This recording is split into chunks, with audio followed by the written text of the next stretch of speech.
Hello भाई, कैसे हो? उम्मीद करता हूँ कि आप मस्त हैंगे। आज का हमारा वीडियो औरंगजेब के ऊपर है, जिसे कुछ लोग हीरो तो कुछ लोग विलन मानते हैं। तो चलिए वीडियो स्टार्ट करते हैं।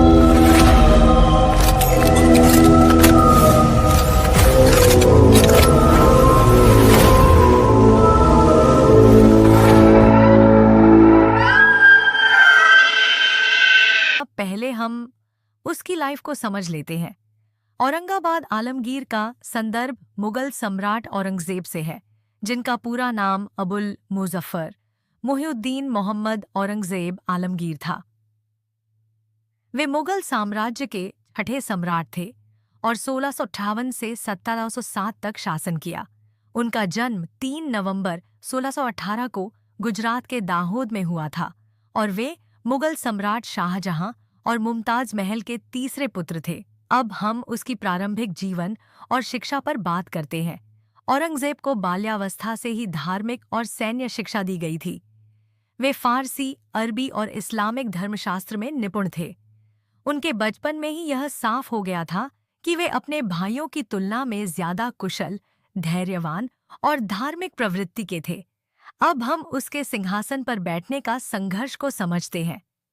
औरंगजेब ने अपने भाइयों के साथ सत्ता संघर्ष किया।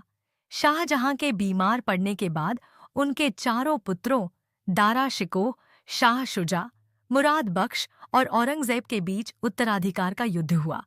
औरंगजेब ने दारा शिकोह को हराकर सत्ता प्राप्त की और अपने शासनकाल की शुरुआत की। अब शासनकाल के बारे में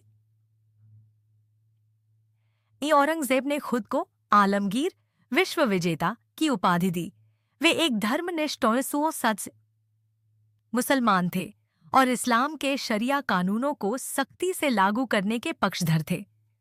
उन्होंने कई मंदिरों को ध्वस्त करवाया और जजिया कर को पुनः लागू किया। इसके साथ ही उन्होंने कला और संगीत के प्रति रुचि को कम कर दिया, जो उनके पूर्ववर्ती शासकों की पहचान थी। अब सैन्य अभियान और विस्तार। औरंगजेब ने अपने शासनकाल में दक्षिण भारत पर कब्जा करने का भी प्रयास किया। वे दक्कन के कई अभियानों में शामिल रहे और बीजापुर और गोलकुंडा के राज्यों को मुगल साम्राज्य में मिलाया। हालांकि उनके सैन्य अभियानों के चलते राज्य की आर्थिक स्थिति कमजोर हो गई। अब लास्ट में बात करते हैं अंत और मृत्यु के बारे में। औरंगजेब का निधन 3 मार्च 1707 को अहमदनगर के पास हुआ। अपने अंतिम समय में वे अपने कठोर शासन और निर्णयों के कारण आत्ममंथन करते हुए देखे गए।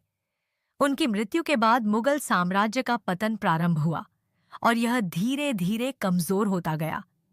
औरंगजेब एक विवादास्पद शासक थे, जिनके शासन को एक ओर धार्मिक कठोरता और दूसरी ओर सैन्य सफलता के रूप में देखा जाता है। उनके शासनकाल के बाद मुगल साम्राज्य की शक्ति क्षीण हो गई और यह कई छोटे छोटे राज्यों में विभाजित हो गया। तो हम अब बात करते हैं कि ओह विलन था या हीरो। तो हम आपको बता दें कि वह एक अच्छा व्यक्ति था और जो लोग कहते हैं कि वह एक विलन था और वह एक दिन में 10,000 व्यक्ति को मरता था, और अगर हम इस बात को मानकर काउंटर करें तो औरंगजेब ने 50 साल तक राज किया और एक दिन का हम 10,000 काउंटर करें तो 50 साल में होता है 16 करोड़ द व्यक्ति। लेकिन उस समय इंडिया की आबादी ही 12 करोड़ थी। इससे साफ मालूम पीढ़ी रहता है कि औरंगजेब के बारे में फैलाई गई यह बात झूठ है और यह एक अच्छा व्यक्ति और राजा था। आशा करता हूँ कि आपको ये वीडियो समझ आ गई होंगी। ऐसे वीडियो पाने के लिए हमें सब्सक्राइब